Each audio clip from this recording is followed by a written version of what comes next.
होए हवनिया में श्री रघुबर के चरनिया में मंगल होए हवनिया में श्री रघुबर के चरनिया में। पहली हवनिया अयोध्या में होए, पहली हवनिया अयोध्या में होए, राजा दशरथ की जमीनिया पे श्री रघुबर के चरनिया में मंगल होए हवनिया में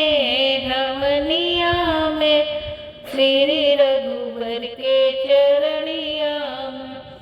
दूसरी हवनिया जनकपुर में हो, दूसरी हवनिया जनकपुर में हो, राजा जनक के जमीनिया पे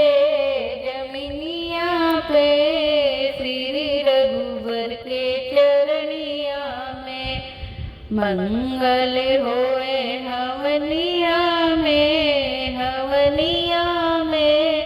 श्री रघुबर के चरनिया में। तीसरी हवनिया मानस घर होए, तीसरी चरनिया मिश्रा घर होए, मिश्रा घर के जमीनिया पे